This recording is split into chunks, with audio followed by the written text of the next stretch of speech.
Good afternoon, everybody. I have to say, personally, I am so excited that we've got this very, very special guest here with us this afternoon. He's a very, very busy man, very learned man, a very travelled, experience extraordinaire. I could think of so many buzzwords to introduce this amazing gentleman. Okay, so just want to say that we're really fortunate enough to welcome Arsenal legend David Dein, MBE, and he's very, very kindly offered a very, very, very special Q&A for us personally. But enough gushing from me. I'm now going to hand over from one Arsenal legend to another one. So here we have Ian Wright to introduce our amazing guest. It is my great pleasure to welcome David Dein. David joined the Arsenal board in 1983 and was made vice chairman in the same year. He also rose to vice chairman of the Football Association and has served on numerous UEFA and FIFA committees. David was an early proponent of women's football, having been president of the hugely successful Arsenal ladies team. He was the man who had the foresight to bring the great Arsene Wenger to Arsenal in 1996, and during David's reign the club won the League 5 times, the FA Cup 5 times, the UEFA Cup Winners' Cup once, the League Cup twice, and the Community Shield 5 times, a total of 18 trophies. David was a prime mover when the Premier League was launched in 1992. As Greg Dyke, the former chairman of the FA, told the Financial Times, what did he say? He said, David Dein was the most revolutionary bloke I've met in football. David Dein created the Premier League. It was his idea. Last year, the Daily Mail published a list of the 50 most influential people in the history of the Premier League, and David Dein was up there in the top 10, rightly so, with people like Sir Alex Ferguson. These days, Mr. Dein spends much of his time speaking in businesses, schools and prisons, including students of the world-renowned Harvard Business School in Boston. David Dein was awarded the MBE by the Queen in the New Year's Honours List in recognition of his achievements. Please welcome a man I'd like to call my father and football royalty.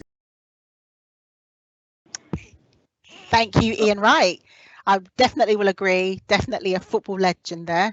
Okay, so as promised, I'd like to give a warm welcome to David Dein, MBE. Thank you so much. Thank you indeed, Mr. Willoughby, and thank you to all your students who are, I hope you can all hear me and see me, and it's a great pleasure to be talking to you today.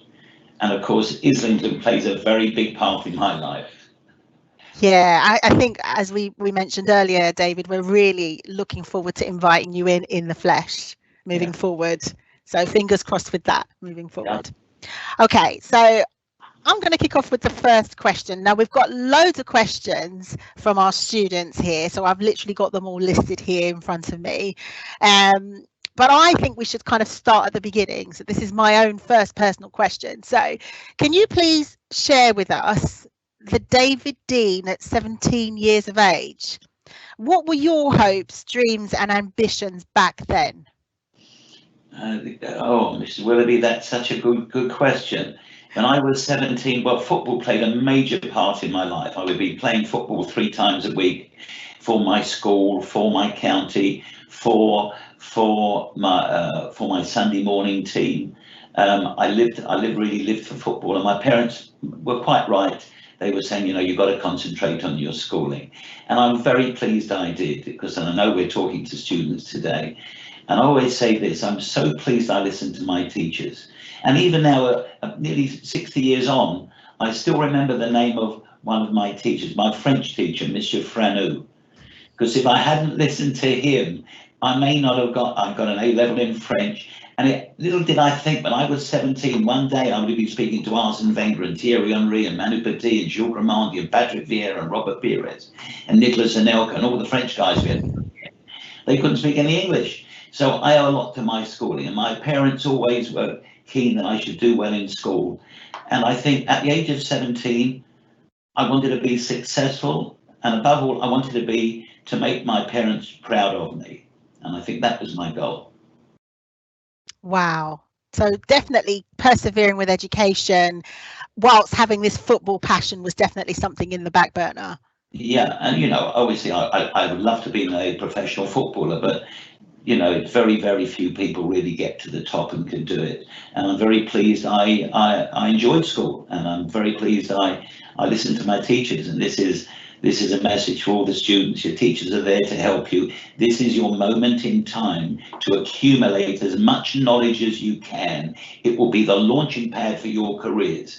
So really take it seriously. Don't waste this moment. It's a golden moment of your lives. Absolutely.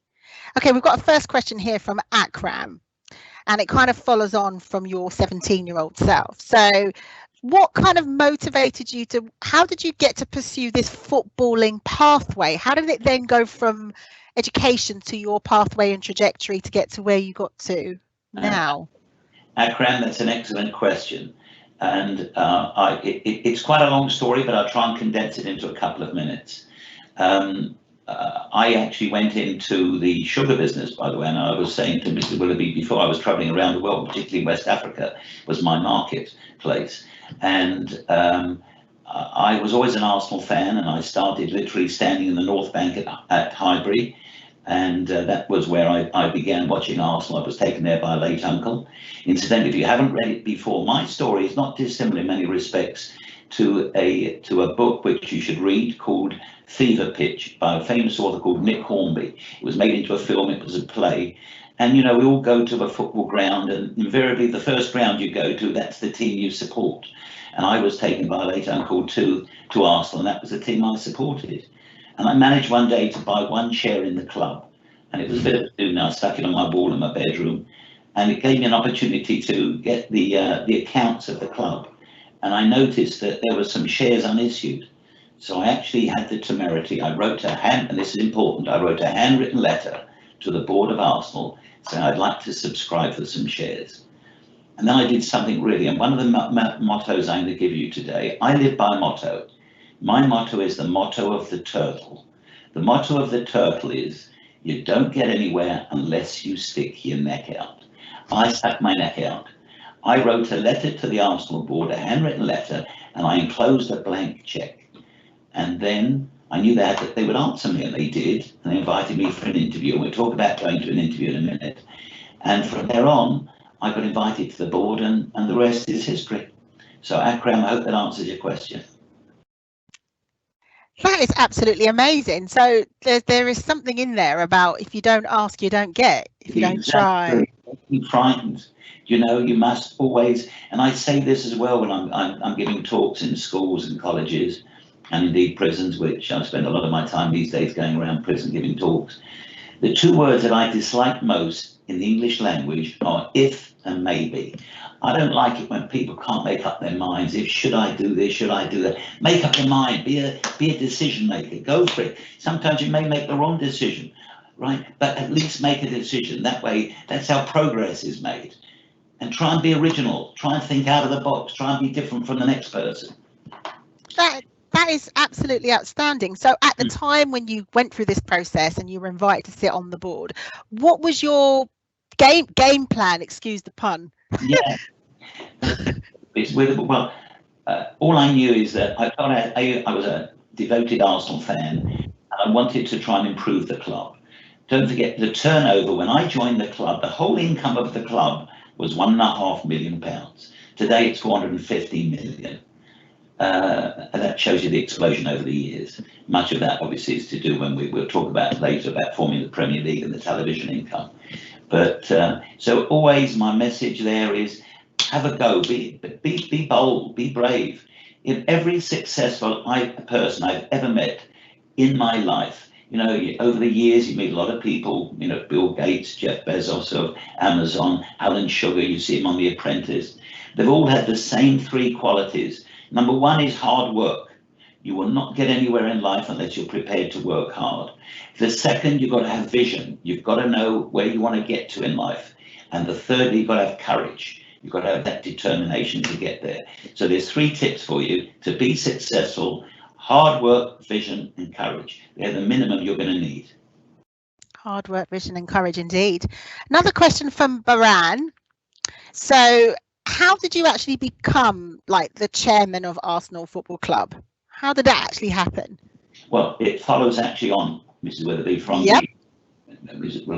the last question. Mm. So when I went on the board, I felt I wanted to actually do something, creative. I also made sure that I felt that Arsenal should have a seat at the top table, whether it be the FA, UEFA, or FIFA. I always felt that we should have the inside track and try and help decide the future of the game. And of course, we didn't have a commercial department at the end. I obviously made it my business to develop a commercial and marketing department.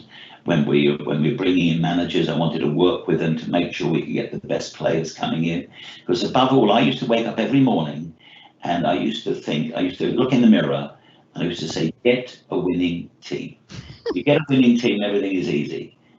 That is amazing. I want to take you back a little bit again, because I'm truly fascinated by this hard work, vision and courage ethos. So who was your mentor? Where did you get this vision from? Where did you get this DNA from? Oh, that's very kind. Well, I think actually, my late mother, actually, she was very hardworking, and she, in many respects, she was the breadwinner in the family. My father used to work. I came from a very humble beginning.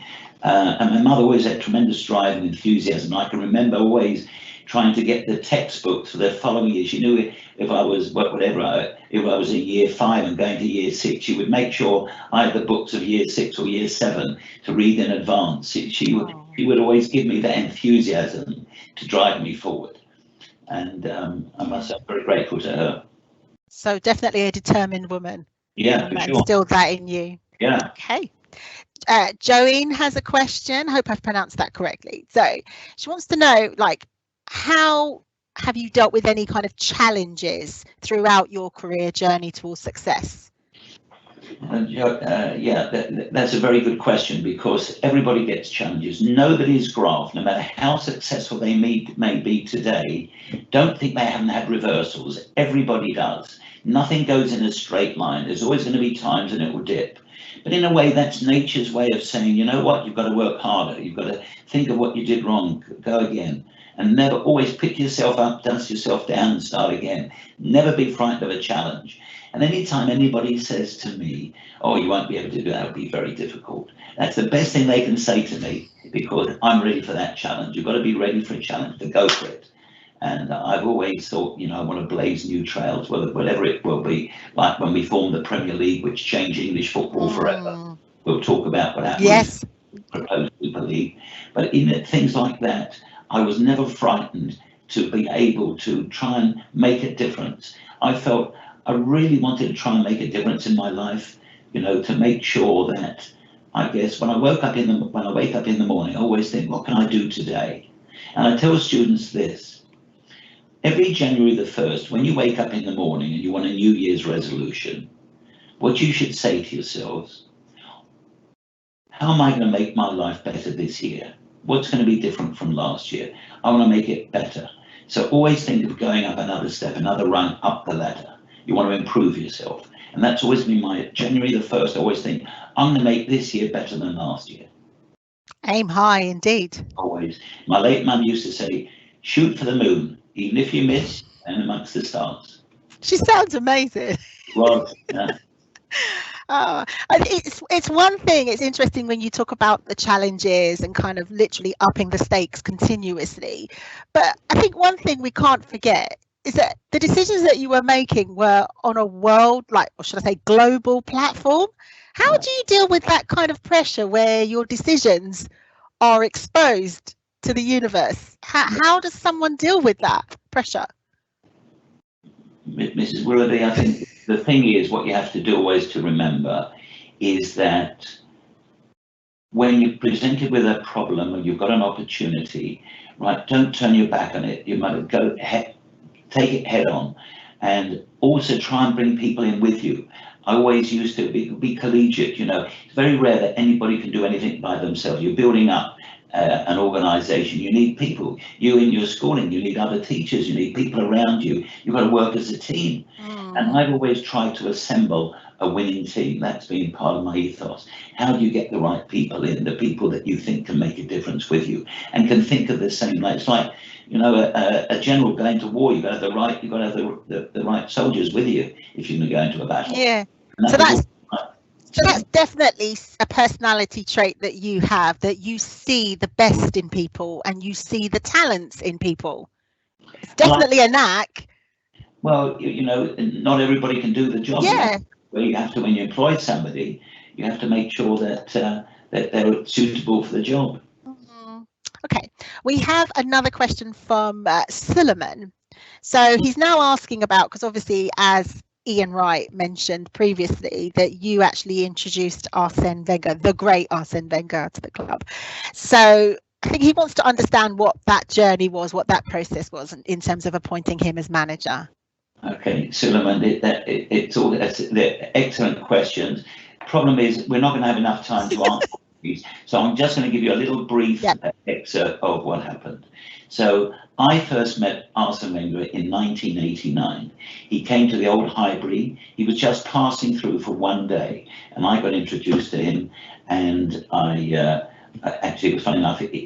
My wife made the introduction because he was standing in a cocktail lounge, which was the next door lounge to where the boardroom was, and she got a message that the Monaco manager was in there. So I went and introduced myself, and I said, "What are you doing here?" He said, "I'm just passing through for one night." He said, "I'm going back to." He was working at Monaco at the time. He said, "I'm just here for the day, and I'm going back tomorrow." So I said to him, "What are you doing tonight?" He said, "Nothing." So I said, "Well, my wife and I were going out for dinner. Would you like to join us?" His next answer changed all our lives. He said, "I'd love to." So we came out for dinner, and that night we're at a friend of ours' house. And after dinner, we played charades. You know, is it a book? Is it a film? Is it a play? And within 5 minutes, he didn't speak particularly good English. You know, I was speaking to him in French. I said, "Do you want to play this game of charades?" He said, "I'd love to." And then I saw him acting out A Midsummer Night's Dream, and I thought, this guy's unusual. He's not your usual footballer who's become a manager. He's got a degree, went to university, got a degree in economics, speaks 4 languages. I can see he's very worldly. And we became friends from 1989. And I kept in touch with him all the time until finally became Arsenal manager in 1996. So we had a 7-year friendship going on in any case. I knew him really well. So, Suleiman, I hope that answers your question. Wow, that is amazing. Definitely a nurtured friendship. I mean, I would have loved to have been a fly on the wall seeing him acting out Midsummer's Night's Dream. Let's move on. Okay, so Suleiman also wants to ask about your MBE. So what was that experience like? Oh, wonderful. One of the most remarkable experiences of my life. What an honour. You know, you don't expect it. I worked all my, so hard. I worked for 24 years at Arsenal. And after that, I got involved, which we'll talk about in a minute, in we called it the Twinning Project, where we're twinning a football club with a local prison. Mm-hmm. It's a charity whereby we put football coaches into prisons and referees to help offenders get a job afterwards. And also to keep them fit, but make sure they've got something afterwards to go into. Be football coaching, could be management, could be personal training, whatever it may be. And I guess I got on the radar screen to get an MBE, and Prince William very kindly gave it to me. He's a football fan himself, by the way. I won't tell you what team he supports, but he's a football fan. And we had a nice chat about that. Because in fact, I'd actually met him when we were on the World Cup bid in 2010. England were bidding for the 2018 World Cup, and he was on the bid with us, and he was fantastic. And what a charming, charming man. And that was a great honour, going to Buckingham Palace and getting that. It's something one doesn't expect, and it's just a recognition of the work you've done. So I was very proud. So what have been the benefits for you getting the MBE? What perks did you get? No perks, but it actually sits. In fact, hold on a minute. Oh, fabulous. Hold on, stay there. Don't move. Since you asked me, now here we go. Look, it sits nicely in my office. I don't know whether you can see. Fabulous. Can you see that? So we take it you saw the late Duke of Edinburgh? Sorry, yes. We met several times, met him. Also, I came to Highbury. I think he opened up our new clock end stand. Fabulous. Oh, wow. Amazing. Okay, so you mentioned about the twinning project. So how did that all evolve? Where did that idea come from? Where's the brainchild for that? Okay, all these things, everything in life has a beginning, a middle, and an end. Yeah. The genesis of this, I think, was that over the years since I left Arsenal, I joined a charity called Speakers for Schools, which is in fact what we organise today. So I was going around. I must have done 500-600 schools going around the country, and I quite enjoyed speaking to students. And hopefully in the next few months I'll be able to come to your college and give a talk personally. Mhm. And I was giving these talks. I thought, where else is there a captive audience? I thought prisons. I bet they would be interested. So it took me about 6 months before knocking on doors at the Home Office and bureaucracy before I could. Once again, I wouldn't give up, never give up. So in fact, there's a wonderful story. You must read it one day if you haven't, Stu. Bruce and the Spiders. Never give up. So I managed to give a talk in one of the prisons, and the people there said, well, we've got 114 prisons in England. Would you think about going around the prisons to give talks, motivational talks? I said, I'd love to. Before COVID, by the way, I've been to every single prison in England. I've been to 114 prisons. And I, met a lot of the offenders, meet the staff, meet the people who run the prisons and the governors. And I noticed that football was hardly doing anything in the prisons. And I thought, well, what a pity, because, who doesn't like football? And I dreamed up this idea of starting the Twinning Project. Students, I urge you to go online. I'll give you the website. It's www.twinningproject.org. www.twinningproject.org. And then that will tell you all about the Twinning Project. And today, believe it or not, we've now got 65 football clubs, including Arsenal, twinned with Pentonville. We've got 65 football clubs twinned with a local prison to help the offenders. Do they actually take part in playing with them, or does it? What happens? Every football club will put their coaches in once or twice a week to teach them how to become a football coach, maybe how to become a personal trainer. We're putting referees in.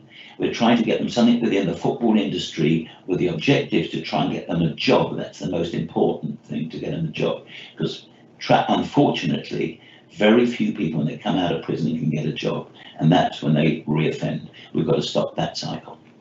Wow, that's powerful stuff. Absolutely powerful stuff. How's that for rehabilitation? That's amazing, isn't it? We're trying. The confidence. Yeah, absolutely. Okay. Again, one of the many accolades is you were behind the Premier League. Can you tell us a bit about that, please? Really getting my life story here, Mrs. Willoughby. Yes, absolutely. So the Premier League. Okay. Once again, because of time, when I come to the college, I'll give you a more in-depth view. It's absolutely fine. Time is short. I'll tell you how we started the Premier League. The Premier League really, I guess, started because, and your students are too young to remember this, because the Premier League's been going 30 years now. Wow. It has. It's 30th anniversary this year. So I joined the board of Arsenal in 1983. And in those days, there were 4 divisions making up 92 professional clubs. And when I used to go to the league meetings, it was very frustrating, because every time we wanted to make some progress, we were held back. I'll give you an example. In those days, can you believe there was only 1 substitute allowed? Like today, you've got 5, even sometimes 7 in certain games. So I put up a requisition for there to be 2 substitutes instead of 1. It got outvoted. Somebody said, you can't have that. It's an extra bonus. It's an extra hotel room. It's an extra meal. And I said, but it's progress.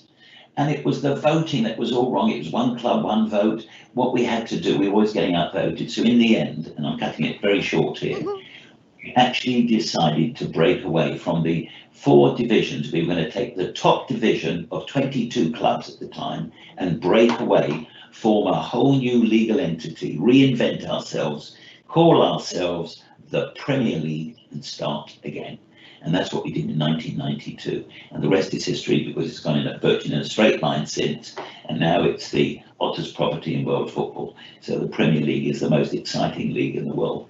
And that was really done. It started really in 88 with the idea came back 1990. We formed it in 1992. But I ought to mention this is Willoughby. It also came really out of desire. Out of bad comes good. Tragically, in 1989, there was a disaster, and students, you should look up about this. It was the Hillsborough disaster, where 96 people tragically lost their lives watching a football match. The stadium themselves, they were old-fashioned, they were dilapidated. If you managed to get to the toilet, you couldn't get a cup of tea or coffee or a beer right at half-time. The queues were too long. It was antiquated. Something had to change. And that's why that really gave us a bit of stimulus when we saw what happened there, and that was a tragic event for football. And it's rather like what's happening in another way. Out of bad comes good. Out of the Super League will come a stronger league, you'll see. But so when Hillsborough really happened, that was a huge wake-up call for football. We had to decide then football couldn't be like this. It needed to change. And a group of us, there were only five were talking about how things happen. 5 clubs: Arsenal, Spurs, Liverpool, Manchester United, and Everton. The 5 of us, we were called the Big 5 in those days. We decided to change football. And there is also, I'll send you a link, Mrs. Willoughby, you can send it to your students. Yes, please. It's called A Whole New Ball Game. I'll send you the link, and all your students who ask questions today, or anybody, you can send them the link, and it's a documentary on how the Premier League was formed. Fabulous. Question from Shakir. She's basically saying it's all about the ladies team in terms of how you formulated the ladies team, and she basically feels that you definitely were ahead of your time. So what inspired you to create this? Yeah, these are very good questions. I'm very, very impressed. Well, my wife happens to be American, and we used to go to America. I used to see how women's football was catching on there, and I thought, well, why not? We need to introduce it in England. And I remember going to the board one day and saying, I think we should have a ladies team. And the board looked and said, is that a publicity stunt? I said, no, it's serious. We want to do it. I've seen it in the States. It's really going along well there. We should be the first. It's really not being done in England properly. We've got to do it. Certain clubs are playing right with the idea of it, but not really doing it properly. Let us do it professionally, but it will need money. We're going to have to subsidise the girls' travel, the kit, and everything else around it. So, and fortunately, the board were very open-minded. Eventually, we decided to form a ladies' team, and it went from strength to strength. And virtually every year, we were winning a trophy, and it was a very exciting time. And just to now take it to the other extreme, what happened with women's football, I never know whether it's girls or ladies or women's football, by the way, these days. I'm totally confused.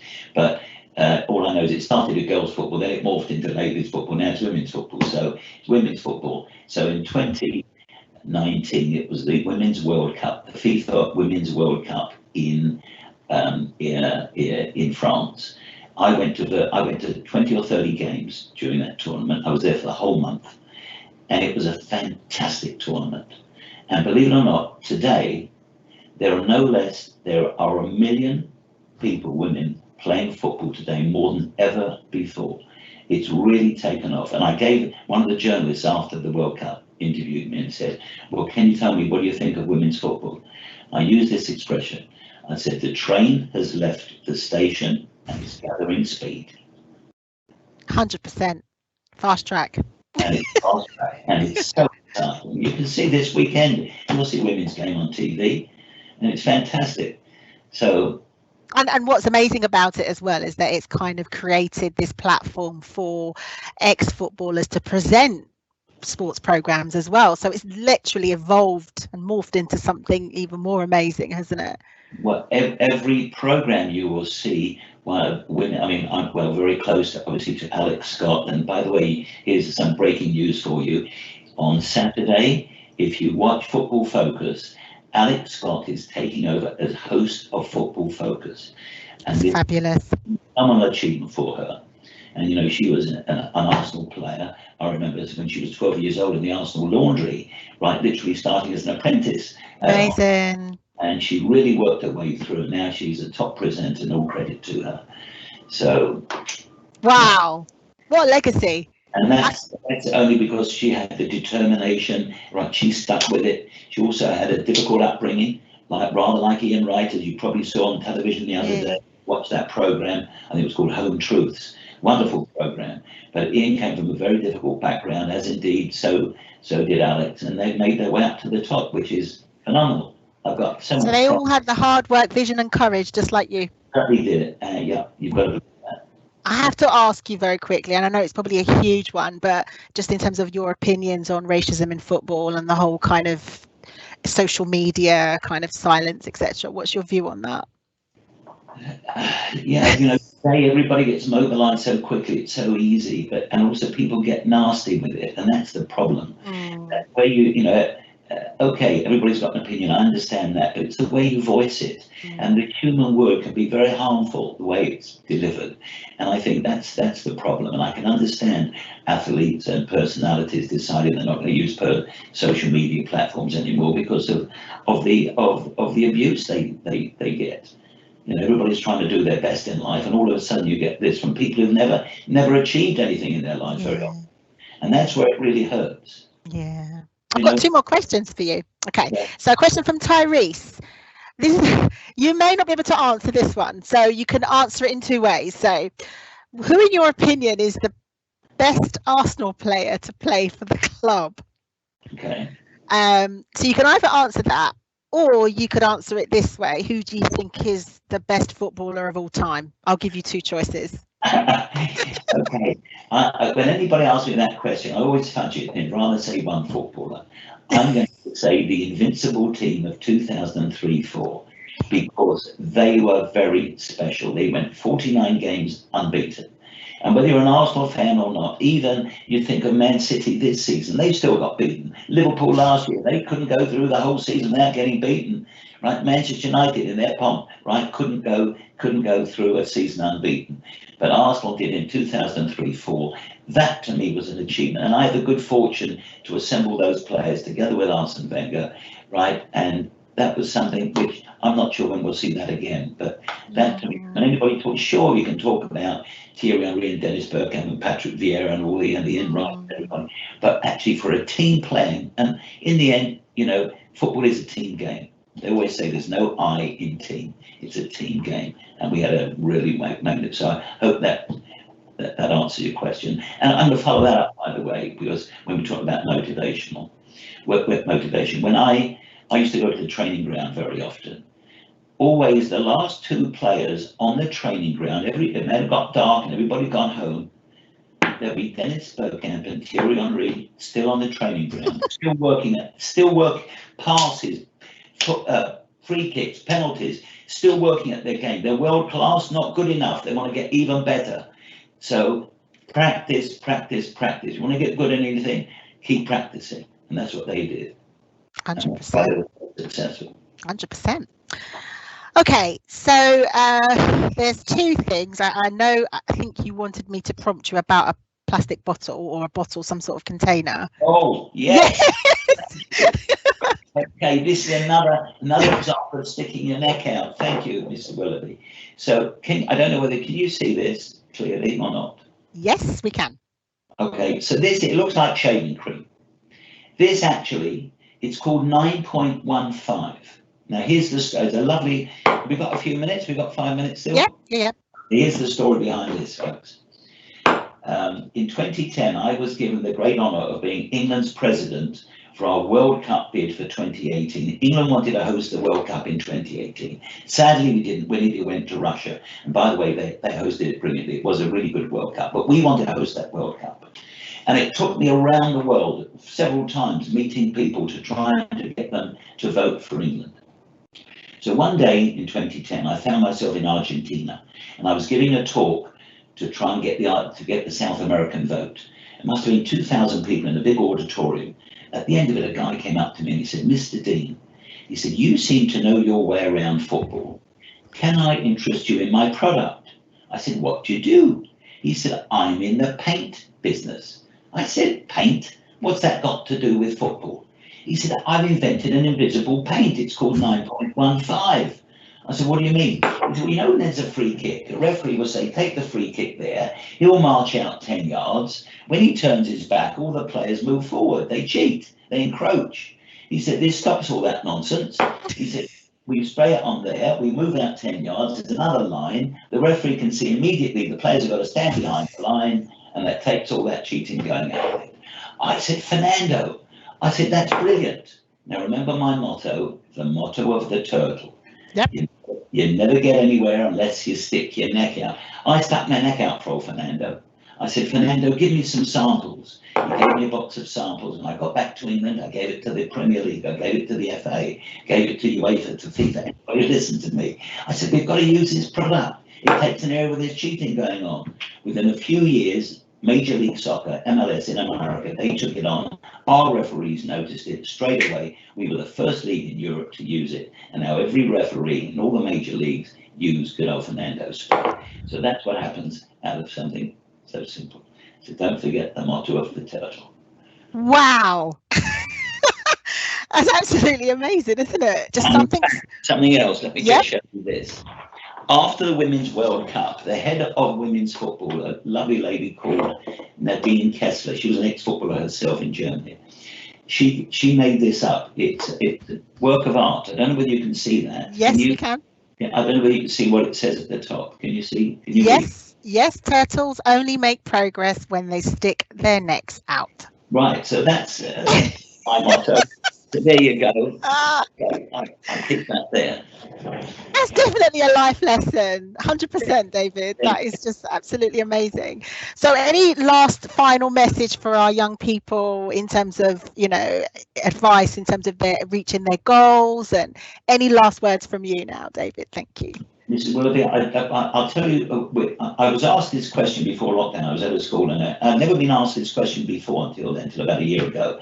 And a student said, Mr. Dean, can you give me some tips on going for an interview?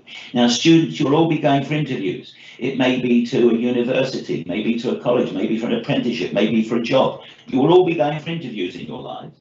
This is what I look for when somebody comes to me for an interview. Number one, always, is punctuality. Be on time. I always say this to people. If you're not early, you're late. Be on time. Punctuality, number one. Number two, look smart. You want to get the job? Look as if you care, right? You get up in the morning, make sure you look smart. Thirdly, when you come into a room, I want to see eye-to-eye contact. I don't want to see people looking at the floor and looking at the ceiling. I want to see eye-to-eye contact. The next thing I want to see is a firm handshake. When you can shake somebody's hand, a firm handshake, mean business. That's a good connection. I don't want to shake hands with a wet fish. I want to see a firm handshake. And then don't be frightened to smile. I want to see a smile. I want to see happy people around me. When somebody comes in all looking up or down, I don't want to see that. I want to see a bright, smiling, happy face, right? I want people around me to be having a good time. I want to have a good time. You're going to be working, make the best of it, right? And don't forget to ask a question. That's another sign of intelligence. Hey, well, where are my prospects here? I'm interested in doing it. Think of a question in advance before you go into the room that you can ask. So there's a few tips. So 1, punctuality, be on time. 2, be smart. 3, eye-to-eye contact. 4, firm handshake. 5, smile. And 6, don't be frightened to ask a question. Wow. You heard it there from the top man himself, David Dein extraordinaire. Thank you so much for your time. We could have gone on a lot longer, another hour at least, quite easily. We'll definitely have to invite you back. Thank you so much. Also, just wanted to say that I understand that there are feedback forms for Speakers for Schools. That please, I understand that Lee is going to be distributing that to the students as well as the entire cohort that are listening in today. So please make sure that you actually fill out your feedback forms. It's been an amazing session. Thank you so much, David. Looking forward to seeing you in the flesh with Ian Wright. Yeah, we're right, and Mr. Willoughby, thank you so much. Thank you. Bishop, thank you too for organising it all so well. It all went smoothly. By the way, students, another message before I leave. Don't think this just happened. We had a little test run yesterday to make sure with technology that everything was going to work. We tested the lines to make sure it was. So always remember this: fail to prepare, prepare to fail. Always think about it when you're going for an exam. Do your work hard, think in advance, get yourself sorted out, right? Fail to prepare, prepare to fail. And I look forward to seeing you all in Islington, and it's been a great pleasure speaking to students. I wish you every success.